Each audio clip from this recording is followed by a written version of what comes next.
नमस्ते दोस्तों, स्वागत है आपका मेरे YouTube चैनल दीप क्लासेस में, जिसमें हम MHD 2 कर रहे थे। इसका यूनिट नंबर 1 और 2 हमने कर लिया है। उसकी वीडियोस आपको मेरे चैनल की प्लेलिस्ट में मिल जाएगी। आज हम स्टार्ट करेंगे MHD 2 का यूनिट नंबर 3, जिसमें हम भारतेंदु हरिश्चंद्र और मैथिली शरण गुप्त की काव्य भाषा और शिल्प और खड़ी बोली के विकास के संदर्भ में जानेंगे। तो बिना देरी किए स्टार्ट करते हैं और आते हैं सबसे पहले इस यूनिट की प्रस्तावना पर। इसे देखते हैं। इस खंड की पिछली 2 इकाइयों में आपने भारतेंदु हरिश्चंद्र और मैथिली शरण गुप्त के काव्य का अध्ययन किया। तो यूनिट 1 में हमने भारतेंदु हरिश्चंद्र के बारे में पढ़ा और यूनिट 2 में पढ़ा हमने मैथिली शरण गुप्त के बारे में। इस इकाई में हम दोनों कवियों की काव्य भाषा और शिल्प पर विचार करेंगे। तो ये जो यूनिट 3 है, इसमें हम इन दोनों कवियों की काव्य भाषा और शिल्प पर बात करेंगे, उसको देखेंगे। भारतेंदु के काव्य का अध्ययन करते हुए आपने देखा था कि किस प्रकार नवजागरण के परिवेश में साहित्य को समाज के यथार्थ से जोड़ने का इन्होंने प्रयास किया। तो जब हम भारतेंदु जी की कविताएं पढ़ रहे थे, तब हमने ये देखा कि कैसे उस समय का जो बदलता हुआ समाज था, उसको भारतेंदु जी ने क्या किया, अपनी रचनाओं के जरिए असली जिंदगी की सच्चाई से जोड़ने का काम किया। उन्हें यहाँ नई परिस्थितियां, नई चुनौतियां साहित्य का विषय बनकर उपस्थित हुई।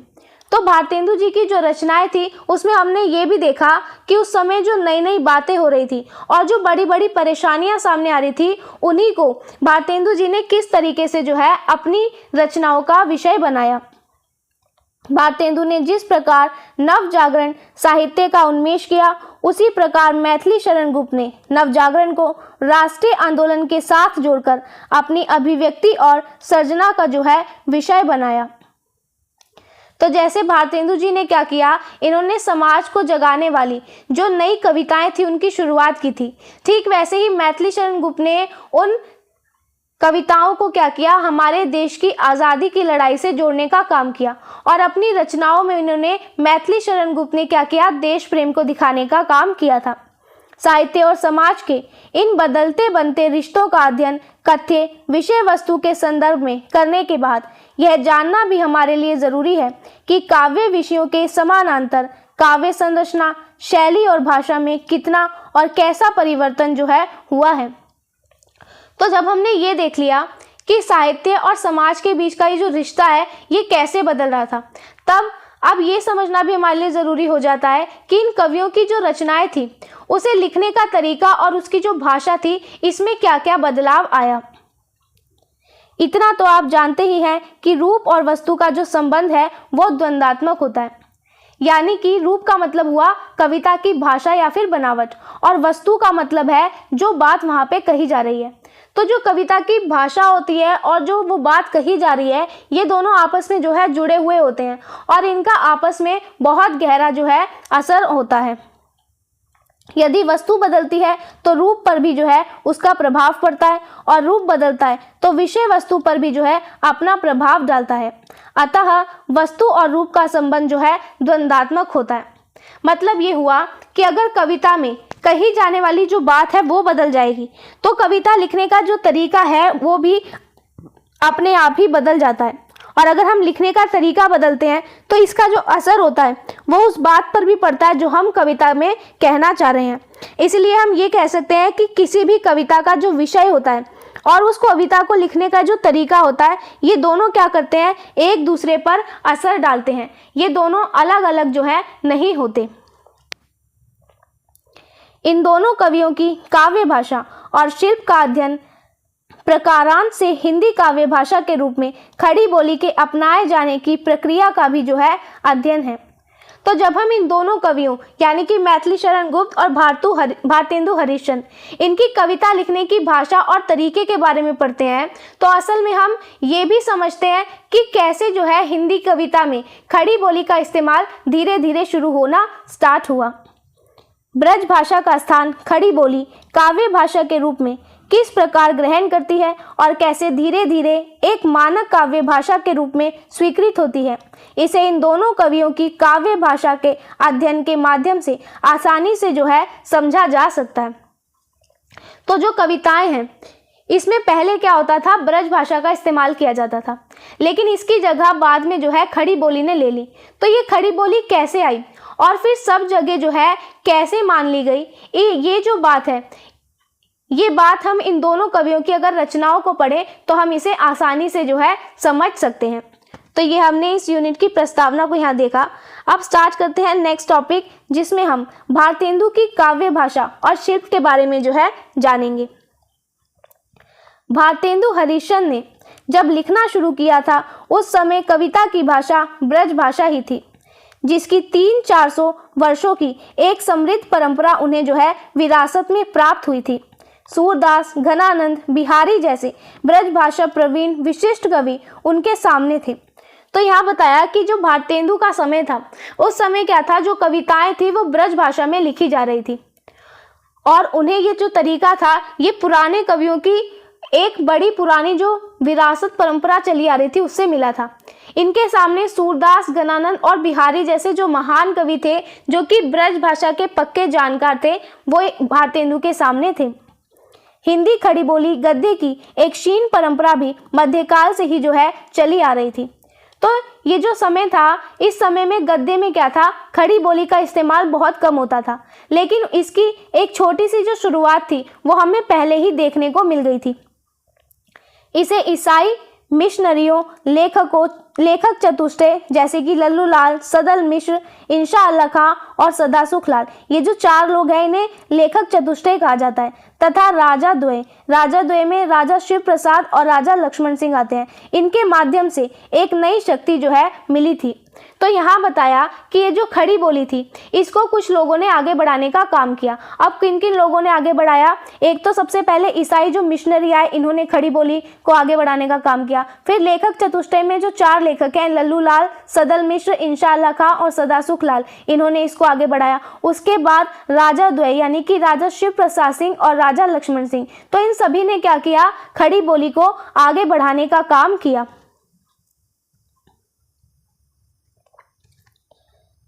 आरंभ में उर्दू भाषा हिंदी खड़ी बोली की ही अरबी फारसी मिश्रित जो है एक शैली थी। तो जब शुरुआत चल रही थी तो जो उर्दू भाषा थी वो असल में हिंदी खड़ी बोली का ही एक रूप मानी जाती थी, जिसमें बस अरबी और फारसी के जो शब्द थे वो मिले हुए थे। रानी केतकी की कहानी जो कि 1803 में लिखी गई, इसमें इंशा अल्लाह खां हिंदी छूट दूसरी भाषा पुट ना देने की नीति पर जो है चलते थे।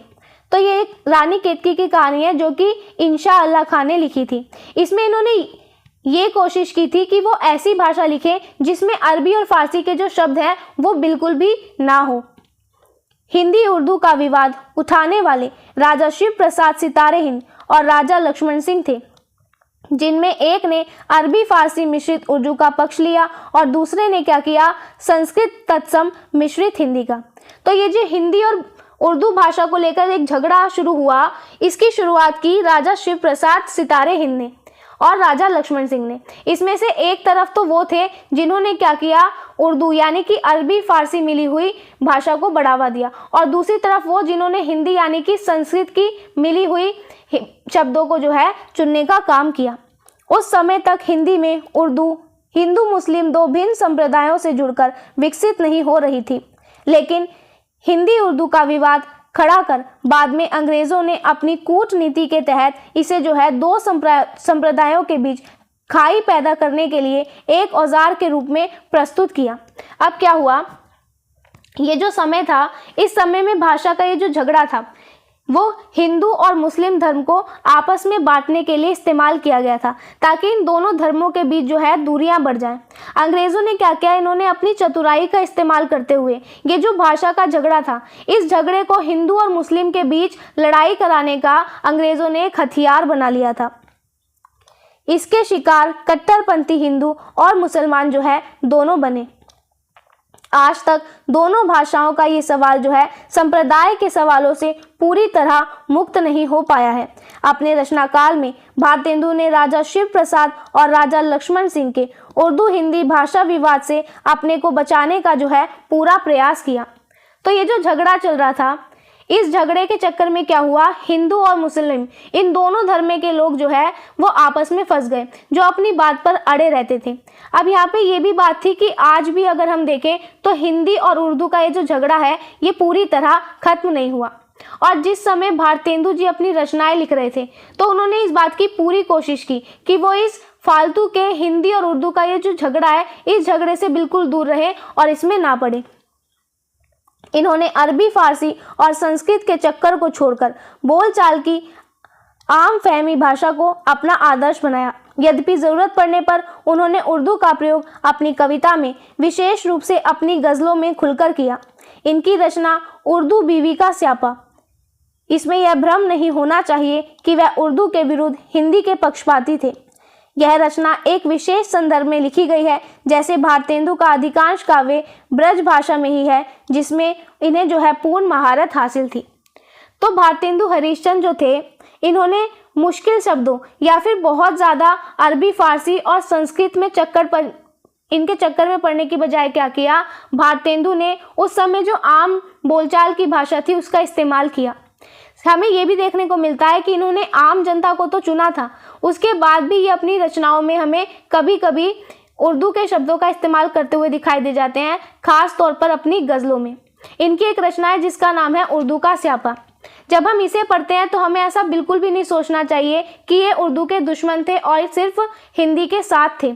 ये जो रचना थी ये इन्होंने एक खास मौके पर और एक खास वजह से लिखी थी, और इसे जो है इनके विचारों का गलत मतलब हमें नहीं निकालना चाहिए।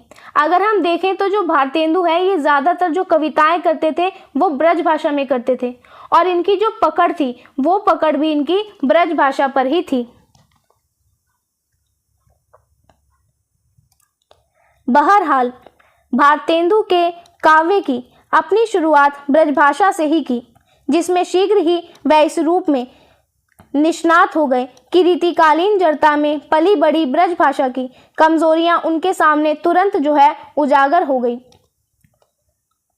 इसमें उन्हें साहित्य और जीवन में बहुआयामी व्यक्तित्व के स्वामी होने का भी जो है निश्चय ही लाभ मिला होगा।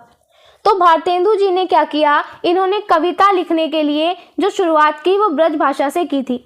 इसमें भारतेंदु जी इतने पक्के हो गए थे कि उन्हें ये समझ आ गया कि पहले का जो समय था यानी रीतिकाल था, इसमें जो ब्रजभाषा लिखी जा रही थी उसमें क्या क्या कमियां थी, और इसका फायदा इन्हें इसलिए मिला क्योंकि ये सिर्फ एक कवि नहीं थे बल्कि ये साहित्य और असल जिंदगी के कई अलग अलग जो पहलू थे उसको बहुत अच्छी तरीके से जानते थे। देश के विभिन्न भागों की यात्राएं, वहाँ की भाषाओं, साहित्य से परिचय, नवजागरण आंदोलन का प्रभाव, साहित्य की तमाम नई विधाओं जैसे कि नाटक, निबंध, लेख, पत्रकारिता, संपादन, इसमें सक्रिय भागीदारी, साहित्य संगठन की नई क्रांतिकारी शुरुआतें, लोक साहित्य, लोक संगीत, लोक छंद, लोक राग की पूर्ण जानकारियां, राष्ट्रीय जागरण के तमाम सवालों को अपने कर्म चिंतन का हिस्सा बनाना और जनता से सीधे सक्रिय रूप में जुड़ना आदि इनके जीवन मर्म के महत्वपूर्ण जो है वो पहलू रहे हैं। तो यहाँ पे क्या बताया कि जो भारतेंदु हरिश्चंद्र थे ये बहुत सारे काम करते थे, जैसे कि ये देशों की यात्रा करते थे, अलग अलग भाषाएं सीखना, साहित्य पढ़ना, और उस समय जो नव जागरण यानी कि लोगों को जगाने वाले जो आंदोलन थे उनका ये हिस्सा भी थे।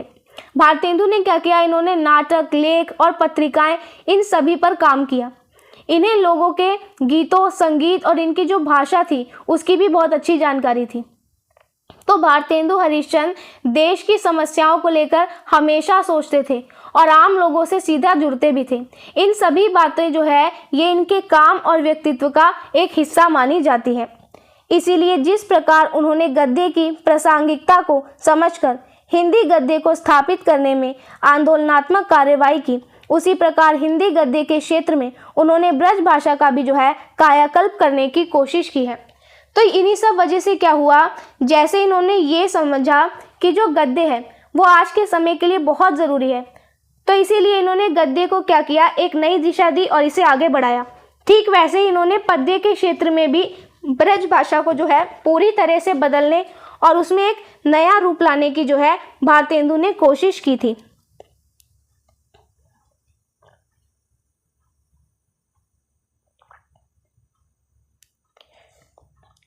भारतेंदु की ब्रज भाषागत विशेषता को रेखांकित करते हुए आचार्य शुक्ल ने लिखा है, भारतेंदु ने जिस प्रकार हिंदी गद्य की भाषा का परिष्कार किया, उसी प्रकार काव्य की ब्रज भाषा का भी। तो क्या हुआ, आचार्य रामचंद्र शुक्ल जो थे, इन्होंने भारतेंदु जी के बारे में कहा कि जैसे भारतेंदु ने क्या किया, हिंदी में गद्य की भाषा को बहुत सुधारा और साफ सुथरा बनाया, ठीक वैसे ही इन्होंने कविता की जो ब्रज भाषा थी उसको भी बेहतर बनाने का काम किया। उन्होंने देखा कि बहुत से शब्द जिन्हें बोलचाल से उठे कई सौ वर्ष हो गए थे, कविताओं और सवैयों में बराबर लाए जाते हैं। इसके कारण कविता जनसाधारण की भाषा से जो है वो दूर पड़ जाती है। बहुत से शब्द तो प्राकृत और अपभ्रंश काल की परंपरा से स्मारक के रूप में ही बने हुए थे। तो क्या हुआ, भारतेंदु हरिश्चंद्र जो थे, इन्होंने ये देखा कि कवि क्या करते हैं, वो अपनी कविताओं में ऐसे पुराने शब्दों का इस्तेमाल करते हैं जिन्हें कि आम लोग जो है वो अपनी बोलचाल की भाषा में इस्तेमाल ही नहीं करते। इसी वजह से जो कविताएं हैं वो ऐसी हो गई थी जिन्हें आम आदमी आसानी से समझ ही नहीं पाता था, क्योंकि आम आदमी की जो भाषा थी वो तो कविता की भाषा से बिल्कुल ही अलग थी। कई शब्द तो कविता में बस इसलिए रख दिए जाते थे क्योंकि वो पुरानी भाषाओं के समय से जो है चले आ रहे थे, और आज के समय में कोई भी जो है इनका इस्तेमाल नहीं था। चक्कव, भुवाल, छायो, दिही, ऊनो, लोय आदि के कारण बहुत से लोग जो हैं वो ब्रज भाषा की कविता से किनारा जो है खींचने लगे थे।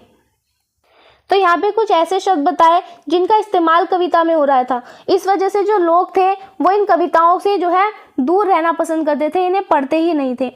दूसरा दोष जो बढ़ते बढ़ते बहुत बुरी हद तक पहुंच गया था, यह शब्दों के तोड़ मड़ोड़ और गड़ंत के शब्दों का जो है प्रयोग था। अब दूसरी बड़ी कमी क्या थी कि जो कवि थे वो लोग क्या करते थे, वो शब्दों को अपनी मर्जी से तोड़ मरोड़ देते थे और गलत तरीके से जो है उन शब्दों का इस्तेमाल करते थे। उन्होंने ऐसे शब्दों को भरसक कविता से दूर रखा और अपने रसीले सवैये में जहाँ तक हो सका बोलचाल की भाषा का जो है व्यवहार किया। तो भारतेंदु जी ने क्या किया, इन्होंने अपनी कविताओं में ऐसे अजीब और गलत शब्दों का कभी भी इस्तेमाल नहीं किया, बल्कि भारतेंदु हमेशा ही उस भाषा का इस्तेमाल करते थे जो कि आम लोग आपस में बातचीत करते समय जो है बोलते थे। इसी से उनके जीवन काल में उनके सवैये चारों ओर जो है सुनाई देने लगे। इतना ही नहीं बल्कि उन्होंने राष्ट्रीय चेतना को ध्यान में रखकर सभी कवि लेखकों से अपने निबंध, जातीय संगीत में ग्राम गीतों और लोक छंदों को अपनाने का आह्वान भी किया। यह सब लोग जानते हैं कि जो बात साधारण लोगों में फैलेगी उसका प्रचार सार्वविदेशिक होगा, और यह भी विदित है कि जितना ग्राम गीत शीघ्र फैलते हैं और जितना काव्य को संगीत द्वारा सुनकर चित्त पर प्रभाव होता है, उतना साधारण शिक्षा से जो है नहीं होता। तो भारतेंदु ने क्या किया, इन्होंने अपने समय के सभी कवियों और लेखकों से ये कहा था कि वो अपनी रचनाओं को जो है गाँव में गाएं और वहाँ गाए जाने वाले लोकगीत और संगीतों में जो है अपनी कविता को स्थान दें, क्योंकि वो जो है हमारी असली संस्कृति है। अब ये बात सबको पता थी कि जो बात आम लोगों के बीच आसानी से पहुंच जाती है वही बात सबसे ज़्यादा प्रसिद्ध होती है, और ये बात जो है सभी जानते थे कि गांव के जो गीत हैं वो कितनी जल्दी एक इंसान से जो है दूसरे इंसानों में फैलते हैं। इसीलिए उन्होंने क्या किया, आम बोलचाल की भाषा का इस्तेमाल किया था।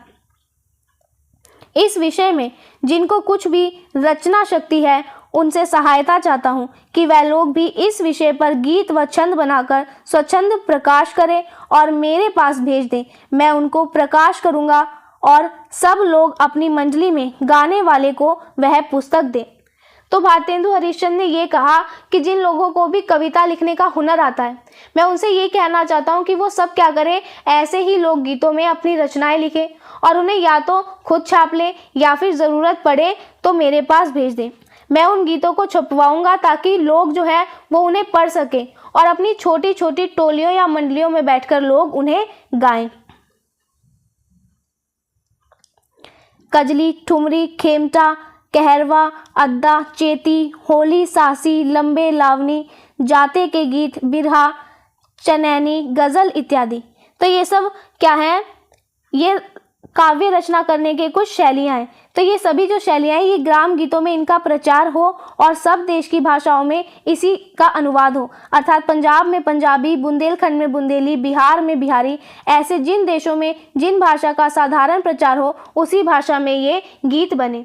तो यहाँ पे क्या किया, भारतेंदु ने इन सब शैलियों का प्रयोग हर तरह की भाषा में किया, ताकि कि जिस जगह जो भाषा बोली जा रही है उस समय उस जगह पर जो है भारतेंदु की बातें पहुंचे।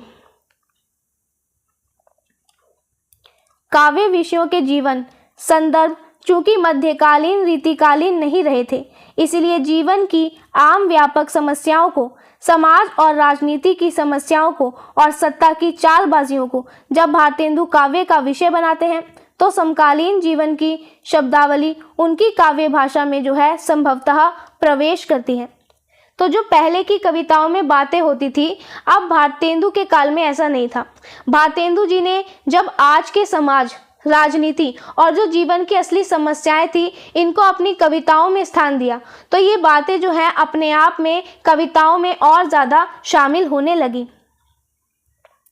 इस प्रकार वह पारंपरिक काव्य भाषा जो श्रृंगार, सौंदर्य और लक्षण ग्रंथों के आधार पर अपना एक साँचा खड़ा किए हुए थी, जिस पर कोई किसी प्रकार का दबाव नहीं था, उसी काव्य भाषा को अब प्राचीन स्थिर विषयों के अलावा जीवन के नए संदर्भों, प्रसंगों, विचारों का बोझ उठाना पड़ा, जो उस काव्य भाषा के लिए अपरिचित था।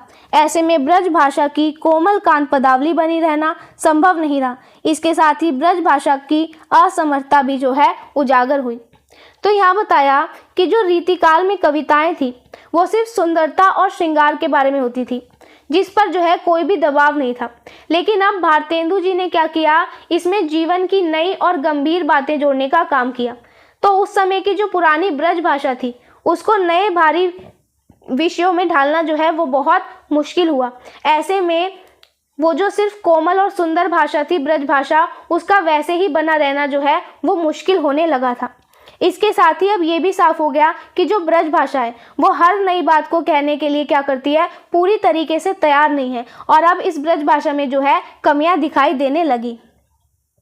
इस प्रकार ब्रज भाषा को काव्य भाषा के रूप में भारतेंदु ने नए नए विषयों का, विचारों का, जन इच्छाओं का वाहक बनाते हुए उसमें से अप्रचलित कठिन शब्दों को तिलांजलि दी और उसे सरल सुगम बनाने का जो है प्रयास किया।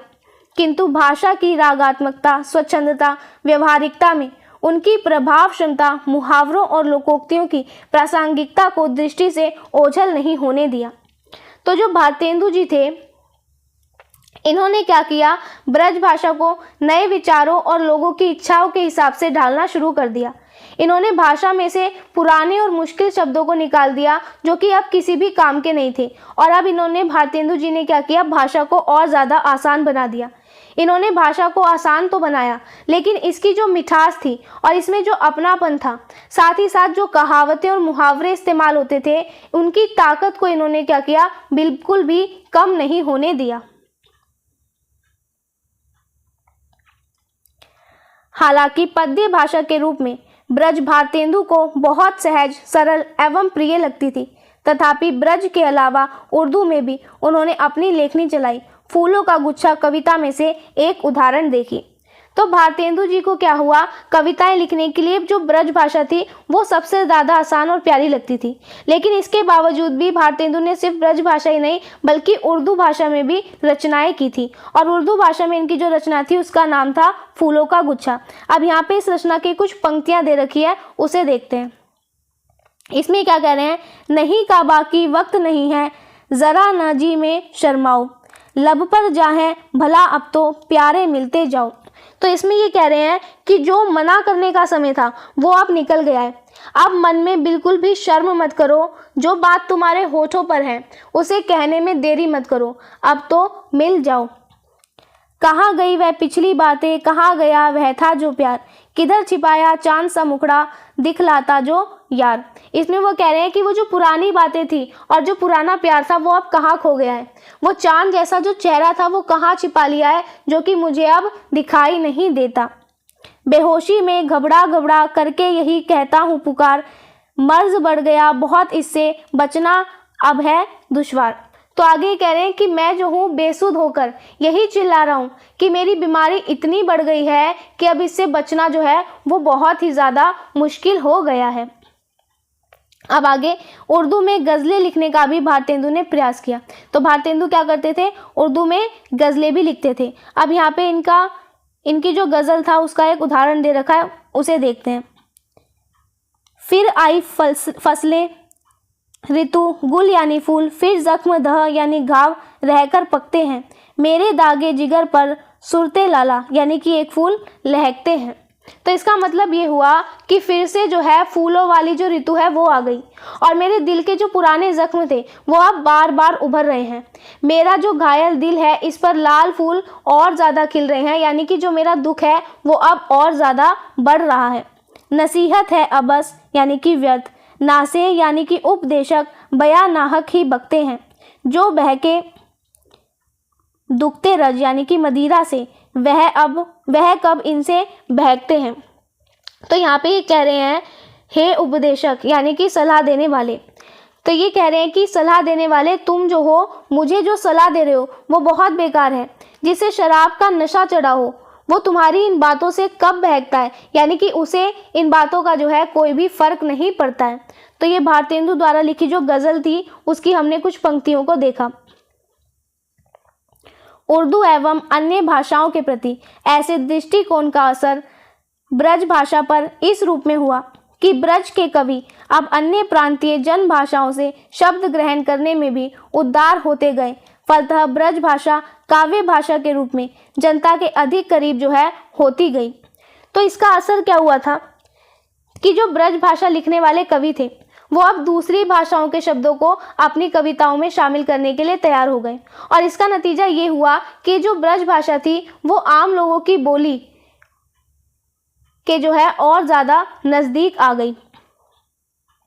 पद्य के लिए ब्रज भाषा हो और गद्य के लिए खड़ी बोली हो, यह समस्या धीरे धीरे भारतेंदु के समय ही जो है वो सिर उठाने लगी थी।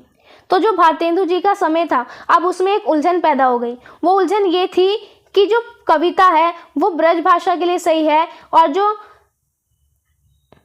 गद्य है वो खड़ी बोली के लिए सही है। तो इस पर एक विवाद सा जो है चलने लगा। खड़ी बोली में काव्य लिखने की एक क्षीण परंपरा होने का जिक्र हम पहले ही देख चुके हैं। तो हमने पहले ही देख लिया कि जो एक रीतिकाल का समय था उसमें हमने ब्रज भाषा में ही रचनाएं लिखती हुई देखी। ऐसे ही खड़ी बोली की रचनाएं भी हमने देखी जो थोड़ी कम देखने को मिली, पर उसका भी यहाँ पे जिक्र हुआ। भारतेंदु ने भी इस खड़ी बोली में काव्य लिखने का प्रयास किया, जिससे शुरू में उन्हें बड़ा अटपटापन जो है महसूस हुआ। ब्रज की सी मिठास उन्हें खड़ी बोली की दीर्घ क्रियाओं में फीकी जान पड़ी, जिसका जिक्र 2 अक्टूबर 1872 को कवि वचन सुधा में हिंदी भाषा नामक निबंध में जो है उन्होंने यूं किया। तो क्या हुआ कि भारतेंदु जी ने क्या किया, इन्होंने खड़ी बोली में रचना लिखना शुरू किया था, लेकिन इन्हें ये जो खड़ी बोली भाषा थी ये बहुत अजीब सी लगती थी। इन्हें लगा कि खड़ी बोली के जो शब्द हैं उनमें ब्रज भाषा जितनी मिठास और आनंद नहीं है। इस बात के बारे में इन्होंने क्या किया, इनकी पत्रिका थी कवि वचन सुधा, इसमें इन्होंने एक निबंध लिखा जिसका नाम था हिंदी भाषा, उसमें बताया। अब इसके बारे में क्या कहा वो देखते हैं। भारतेंदु कह रहे हैं, जो हो मैंने आप कई बेरे परिश्रम किया कि खड़ी बोली में कुछ कविता बनाऊं, पर वह मेरे चित्तानुसार नहीं बनी। इससे यह निश्चित होता है कि ब्रज भाषा ही में कविता करना उत्तम होता है और इसी के कविता ब्रज भाषा में ही उत्तम होती है। इसके बाद नई भाषा की कविता की अपनी ये पंक्तियां वो उद्धृत करते हैं। तो अब क्या हुआ, इन्होंने बताया भारतेंदु ने कि मैंने जो है खड़ी बोली में कविता लिखने के लिए बहुत मेहनत की, पर मैं जैसा चाहता था वो कविता वैसी नहीं बनी और इससे जो है मुझे ये यकीन हो जाता है कि जो कविता है वो सिर्फ ब्रज भाषा में ही सुंदर लगती है। और अपनी इस बात को समझाने के लिए इन्होंने क्या किया, इन्होंने एक नई भाषा में जो है यहाँ कुछ पंक्तियाँ लिखी। अब वो पंक्तियों में क्या कह रहे हैं, भजन करो श्री कृष्ण का मिलकर के सब लोग, सिद्ध होगा काम और छूटेगा सब लोग। तो इसमें वो कह रहे हैं कि तुम सब लोग जो है मिलकर क्या करो, कृष्ण जी का भजन करो, इससे तुम्हारे जो सभी काम है वो सफल हो जाएंगे और तुम्हारा जितना भी दुख है वो दुख जो है तुमसे दूर हो जाएगा। आगे देखो, अब देखिए, यह एक ऐसी भोड़ी कविता है। मैंने इसका कारण सोचा कि खड़ी बोली में कविता मीठी नहीं बनती, तो मुझको सबसे बड़ा कारण यह जान पड़ा कि इसमें क्रिया इत्यादि में प्रायः दीर्घ मात्रा होती है, इससे कविता अच्छी नहीं बनती। तो भारतेंदु जी ने क्या किया, इन्होंने ये बात खुद मानी थी कि इनकी खड़ी बोली की जो कविताएं हैं वो सुनने में अच्छी या मधुर नहीं लग रही थी। इन्होंने सोचा कि ऐसा है क्यों। तो बाद में इन्हें ये समझ आया कि जो खड़ी बोली है, इसकी जो क्रियाएं हैं, इसमें मात्राएं बहुत लंबी होती है, जिसकी वजह से कविता में जो है मिठास नहीं आ पाती। इस घटना के 9 वर्ष बाद भारतेंदु ने 1 सितंबर 1881 को भारत मित्र के संपादन को जो है पत्र लिखा और अपनी खड़ी बोली में लिखी कुछ कविताएं प्रकाशनार्थ भेजी। प्रचलित साधु भाषा में कुछ कविता भेजी हैं। अब क्या हुआ कि इन्होंने एक कोशिश की 9 सालों के बाद। भारत मित्र नाम का एक अखबार था। भारतेंदु ने क्या किया, इसमें अपनी खड़ी बोली की कुछ रचनाएं छपने के लिए भेजी थी। उसके बाद क्या हुआ,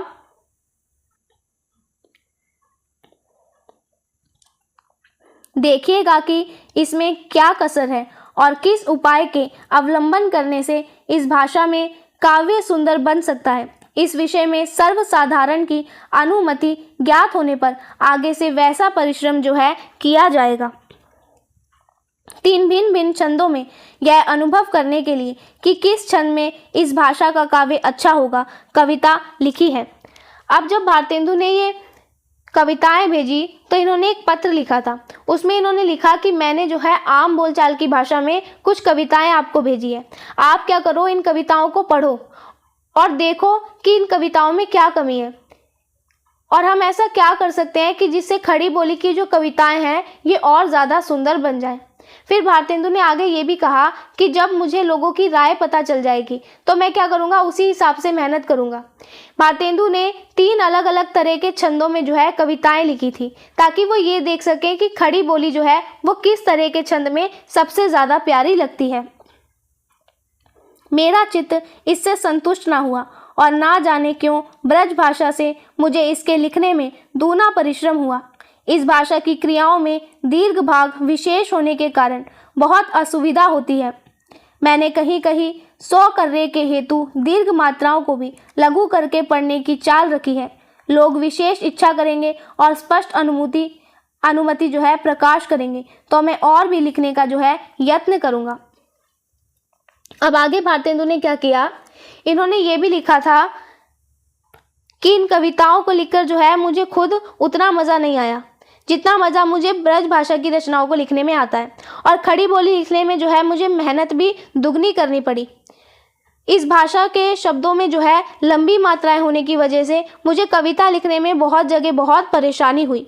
फिर भारतेंदु ने यह भी बताया कि मैंने कहीं कहीं पर क्या किया, लंबी मात्राओं को अपनी मर्जी से छोटा कर दिया ताकि पढ़ने में जो है आसानी हो और कविता अच्छी लगे।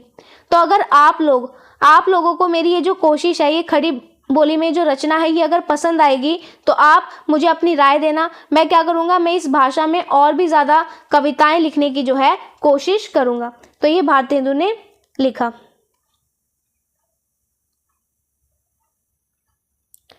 आगे देखो, निश्चित ही भारतेंदु ने खड़ी बोली में कविता लिखने के इस यत्न को और आगे बढ़ाया और अपने नाटकों में जहाँ तहाँ कहीं ब्रज और कहीं खड़ी बोली दोनों के साथ मिलाकर जो है कहीं सिर्फ खड़ी बोली में, कहीं खड़ी बोली की उर्दू शैली में कविताएं लिखी। अब क्या हुआ कि भारतेंदु जी ने क्या किया, इन्होंने खड़ी बोली में कविताएं लिखने की जो कोशिश थी इसको आगे बढ़ाने का काम किया। इन्होंने अपने नाटकों में कहीं पर ब्रज, कहीं पर खड़ी बोली, कहीं पर इन दोनों को मिला दिया। कहीं कहीं इन्होंने ऐसा भी किया कि उर्दू को भी शामिल किया। तो यहाँ पर इनकी ऐसी कुछ पंक्तियाँ दी गई है जिसमें इन्होंने इन सभी भाषाओं को मिलाने का काम किया। अब देखते हैं कि इसमें क्या कह रहे हैं। यह है सुहाग का अचल हमारे बाना। तो इस उदाहरण में जो पहली पंक्ति है इसमें ये कह रहे हैं कि ये जो हमारा सुहाग है ये कभी नहीं मिट सकता। असुगन की मूर्ति खाक न कभी चढ़ाना। मतलब हम जो है हम किसी भी बुरी चीज़ या अपशकुन को बिल्कुल भी नहीं मानेंगे। सिर सेंदूर देकर चोटी गूंथ बनाना, कर चूरी मुख में रंग, तमोल जमाना। अब आगे ये कह रहे हैं कि हम अपनी पहचान को वैसे ही सजाएंगे जैसे कि कोई महिला क्या करती है, वो सिंदूर लगाकर अपनी चोटी को गूंथती है। और हमने चूड़ियां पहन ली है और पान खाकर अपने होठों को हमने लाल कर लिया है। पीना प्याला भर रखना वही खुमारी, साची जोगिन पिए बिना वियोगिन नारी। इन पंक्ति का मतलब है कि हम उसी मस्ती और उसी नशे में डूबे रहेंगे जैसे कि पहले प्याला पीने के बाद एक खुमारी चढ़ जाती है। मैं एक सच्ची जोगिन हूँ और अपने प्रिय के बिना मैं एक ऐसी स्त्री हूँ जो कि अपने पति से अलग हो गई है। हे पंथ हमारा नैनों के मत जाना, हमारा जो रास्ता है वो आंखों के रास्ते से होकर जाता है, इसीलिए तुम सुधर मत जाना। कुछ लोक वेद सब ओ परलोक मितना।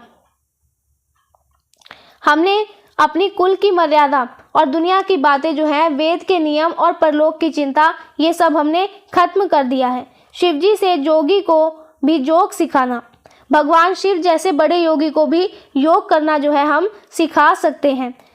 हरिचंद एक प्याले से नेह बढ़ाना। आगे वो कह रहे हैं कि हम तो बस अपने एक प्याले से क्या कर सकते हैं, प्रभु से ही प्रेम बढ़ाना चाहते हैं। तो ये भारतेंदु जी की कुछ पंक्तियां थी।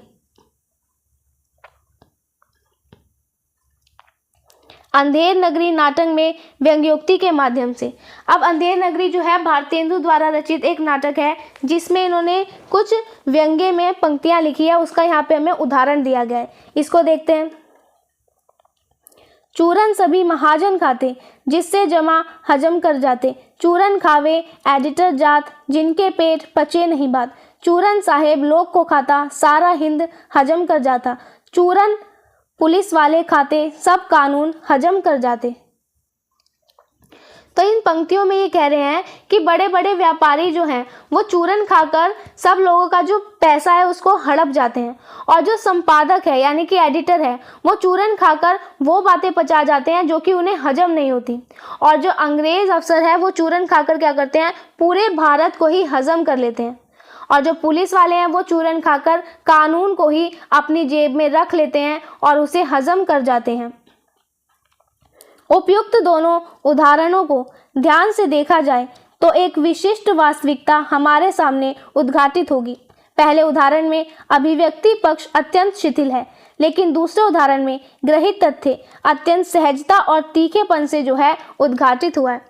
तो ये जो हमने दो उदाहरण देखे, उसे देख के पता चलता है कि जो पहला वाला उदाहरण था वो थोड़ा कमजोर और ढीला सा था, लेकिन दूसरा उदाहरण बहुत साफ, आसान और गहरे अर्थ वाला हमें दिखाई देता है। इससे हमारे सामने कुछ विशेष निष्कर्ष आते हैं। भारतेंदु जब भक्ति या श्रृंगार जैसे परंपरागत विषयों पर खड़ी बोली हिंदी में काव्य करते हैं तो उनकी भाषा लड़खड़ा जाती है, लेकिन नए विषयों पर लिखते समय उनकी अभिव्यक्ति में किसी प्रकार की शिथिलता नहीं दिखाई देती। यदि उन्होंने चिंतन से संबद्ध नए विचार प्रधान विषयों पर खड़ी बोली हिंदी में रचना की होती तो शायद उनके सामने विशेष दिक्कत नहीं आती। यह एक ऐसी वास्तविकता है जिसे भारतेंदु संभवतः पहले समझ नहीं पाए थे। तो यहाँ पे ये बताया कि भारतेंदु जी ने जब पुरानी चीज़ों जैसे कि ईश्वर की भक्ति और प्रेम श्रृंगार के बारे में क्या किया, खड़ी बोली में लिखा, तो इनकी भाषा उतनी अच्छी नहीं बन पाई। लेकिन जब वो आज के समय की जो नई और गंभीर बातें लिखते हैं तो उनकी भाषा बहुत मजबूत और असरदार लगती है। सोच समझकर अगर वो शुरू में ही क्या करते, खड़ी बोली का इस्तेमाल सोच समझकर और नई बातों को सामने रखने के लिए करते तो शायद कविता लिखने में जो उन्हें परेशानी आती थी वो नहीं आती। और ये एक ऐसी बात है जिसे भारतेंदु जी अगर पहले ही समझ जाते तो खड़ी बोली की जो असल शुरुआत थी वो हमें भारतेंदु युग से ही देखने को मिल जाती। भारतेंदु की खड़ी बोली की कविताएं जितनी भी हैं उसमें वह ब्रज की केंचुल छोड़कर अपना नया रूप धारण करने का प्रयास करती दिखाई पड़ती हैं। विशेषकर उनके नाटकों में जहाँ कहीं खड़ी बोली की कविताएं लिखते हैं वैसा आयास नहीं बल्कि ज़रूरत के अनुसार लिखी गई दिखाई पड़ती है। तो भारतेंदु जी ने जब खड़ी बोली में कविताएं लिखी तो उन्होंने हमेशा ही कोशिश की कि वो पुरानी ब्रजभाषा को छोड़कर एक नया और एक अलग अंदाज अपनाएं। इन्होंने अपने नाटकों में क्या किया, खड़ी बोली का इस्तेमाल ज़बरदस्ती नहीं किया, बल्कि जहां उन्हें लगा कि यहाँ खड़ी बोली की ज़रूरत है केवल वहीं पर भारतेंदु ने अपने नाटकों में इसका इस्तेमाल किया। वैसे भी गद्य की भाषा खड़ी बोली हो और पद्य की ब्रज भाषा, यह बात भारतेंदु को भी निश्चय ही खलने लगी होगी। यह तो उन्हें पता था कि खड़ी बोली में कविता लिखने की वह ही शुरुआत नहीं कर रहे, बल्कि खड़ी बोली की उर्दू शैली और दक्षिणी शैली में कविताएं उनसे पहले से लिखी जा रही हैं। खड़ी बोली में प्राचीन कीर्तनों के मिलने की बात स्वयं भारतेंदु ने हिंदी भाषा शीर्षक निबंध में कही है। अब यहाँ पे बताया कि जो समय था जिसमें भारतेंदु जी रचनाएं कर रहे थे, इसमें गद्य तो खड़ी बोली में लिखा जाता था, लेकिन पद्य ब्रज भाषा में होता था। भारतेंदु जी को ये अंतर अच्छा नहीं लगता था और उन्हें ये बात बहुत परेशान करती थी। भारतेंदु जी को ये भी पता था कि खड़ी बोली में कविता लिखने वाले ये पहले इंसान नहीं थे। इनसे पहले भी उर्दू और दक्षिणी भाषा के अंदाज में खड़ी बोली की जो कविताएं हैं वो हो रही थी। भारतेंदु ने एक निबंध लिखा हिंदी भाषा के नाम से। इसमें इन्होंने बताया कि खड़ी बोली में पुराने समय के भजन या कीर्तन भी हमें देखने को मिलते हैं। इस कीर्तन परंपरा में स्वयं उनके पिता बाबू गिरधर दास जी की रचनाएं भी मिलती हैं। भारतेंदु की खड़ी बोली की कविताओं का विस्तृत विश्लेषण विष्णुकांत शास्त्री ने भारतेंदु की खड़ी बोली की कविताएं निबंध में किया, जिससे यह बात तो सिद्ध हो जाती है कि भारतेंदु स्वयं इस बात को समझने लगे थे कि अब पद्य की भाषा ब्रज अधिक दिन तक नहीं बनी रह सकती। इसीलिए साधु भाषा यानी खड़ी बोली में कविता रचने की जो शुरुआत उन्होंने 1872 में की, उसे आगे बढ़ाने का प्रयास करते रहे। इसके बाद 1885 में उनकी आकस्मिक मृत्यु हो गई, लेकिन उनके समकालीन अन्य कवियों ने खड़ी बोली में काव्य रचने का प्रयास वो जारी रखा। तो भारतेंदु ने जो बताया कि खड़ी बोली में कीर्तन की परंपरा थी, तो इसमें देखें तो भारतेंदु जी के जो पिताजी थे गिरिधर दास, वो भी शामिल थे। अब विष्णुकांत शास्त्री थे, इन्होंने क्या किया, भारतेंदु ने जो खड़ी बोली में रचनाएं की उनके बारे में एक निबंध में लिखा, जिससे ये बात साबित हो जाती है कि जो भारतेंदु जी थे वो खुद इस बात को समझ गए थे कि कविता की भाषा के रूप में अब ब्रज भाषा वो लंबे समय तक नहीं चलेगी। इसलिए उन्होंने क्या किया, 1872 से ही खड़ी बोली में कविताएं लिखना शुरू कर दिया और जब वो 1885 में आए तब तक इसकी कोशिश करते रहे। इसके बाद भारतेंदु की मृत्यु हो गई, लेकिन इस समय के जो बाकी कवि थे उन्होंने जो खड़ी बोली है इसमें लिखना प्रारंभ रखा था। अभी तक प्रबंध काव्य, महाकाव्य, खंड काव्य, नाटक सरीखे काव्य रूप ही परंपरा से प्रचलित थे। जीवन की एक खास ढांचे में विशेष गति थी। सारा समाज ईश्वर केंद्रित विश्वासों, आस्थाओं, मूल्यों के इर्द गिर्द संचालित होता था। तो ये बताया गया कि अब तक जो था सिर्फ बड़े बड़े महाकाव्य और नाटकों वाली कविताएं लिखने का ही पुराना चलन चल रहा था। उस समय लोगों की जिंदगी का एक खास तरीका था और समाज जो था वो भगवान में विश्वास, आस्था और पुरानी जो मान्यताएं थी केवल इन्हीं के आसपास घूम रहा था। इसीलिए इन मूल्यों के आधार पर जीवन का आरंभ, मध्य, अंत वो निश्चित था।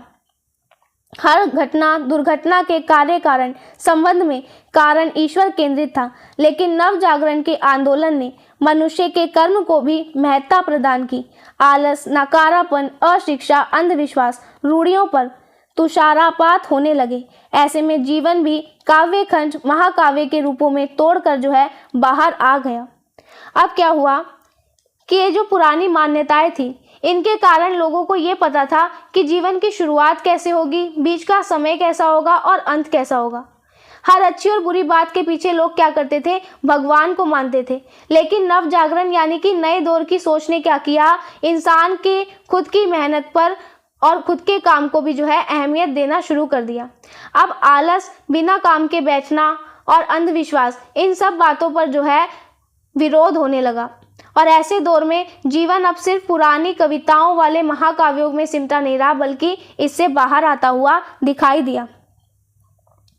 ऐसे लक्षण ग्रंथों का सहारा किसी ने नहीं खोजा जो काव्य रूप, काव्य भाषा की कसौटी बने, बल्कि एक ही कसौटी भारतेंदु ने देखी, उसी के आधार पर काव्य विषय, भाषा, रूप निर्धारित किया और वह कसौटी थी जनता और ठोस जनमानस। अब क्या हुआ, ये जो नई सोच आई, इस वजह से किसी ने भी पुराने तौर तरीकों को नहीं ढूंढा, बल्कि क्या किया, नए तौर तरीकों को अपनाया। भारतेंदु जी ने सिर्फ एक ही चीज को सबसे बड़ा माना था और वो था आम लोग। उन्होंने आम लोगों की भाषा और उनकी पसंद के आधार पर ही जो है कविताएं लिखना जारी रखा। खंड काव्य पढ़ना, सुनना, सुनाना उस युग में संभव ही नहीं था। इसीलिए समकालीन जीवन के दबावों ने नए काव्य रूपों को भी जन्म दिया। आचार्य शुक्ल ने हिंदी साहित्य का इतिहास में इसे यूं रेखांकित किया, विषयों की अनेक रूपता के साथ साथ उनके विधान का ढंग भी बदल चला। प्राचीन धारा में मुक्तक और प्रबंध की जो प्रणाली चलती आती थी, उससे कुछ भिन्न प्रणाली का भी अनुसरण जो है करना पड़ा। तो इस समय के जो लोग थे, इनके लिए खंड काव्य पढ़ना और सुनना जो है वो बहुत मुश्किल हो गया था। इसलिए जो समय की बदलती हुई जिंदगी थी, इसने क्या किया, कविता के नए तरीके को जन्म दिया। इस पर आचार्य रामचंद्र शुक्ल ने क्या लिखा वो देखते हैं। आचार्य रामचंद्र शुक्ल ने कहा कि अब कविता के जो विषय हैं वो पहले से बदल गए हैं और कविता लिखने का जो तरीका है वो भी बदल गया है। पुराने समय में कविता लिखने के दो तरीके होते थे, पहला था मुक्तक और प्रबंध। अब उसने क्या किया, कुछ अलग तरीके से लिखना जो है जारी किया।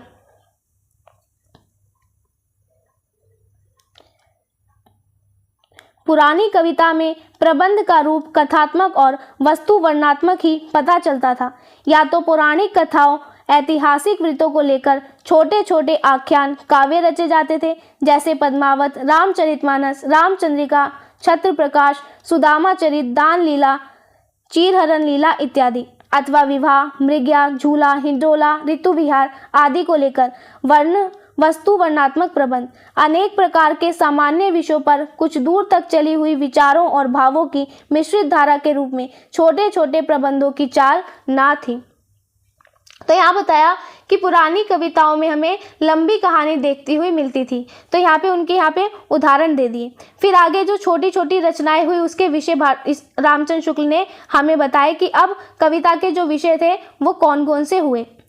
काव्य रूप की दृष्टि से भारतेंदु ने मुक्तक काव्य रचना की, जिसमें लोक छंदों, लोक रागों जैसे कि ठुमरी, दारदा, मलार, इमन आदि, और लोक संगीत की शैली जैसे कि लावनी, दोहे, व्यंग्योक्ति जैसे कि उर्दू का स्यापा और बंदर सभा, समस्या पूर्ति, मुकरियों आदि के द्वारा नए नए प्रयोग भी किए। तो जो भारतेंदु जी थे, इन्होंने कविता के जो है नए तरीके निकाले। तो यहाँ पे वो तरीके बताए हैं, जैसे कि इन्होंने ठुमरी, दादरा, कलजी, इन जैसे लोकगीतों को भी इन्होंने क्या किया, अपनी कविताओं में इस्तेमाल करके अपने काव्य को एक नया रूप प्रदान किया।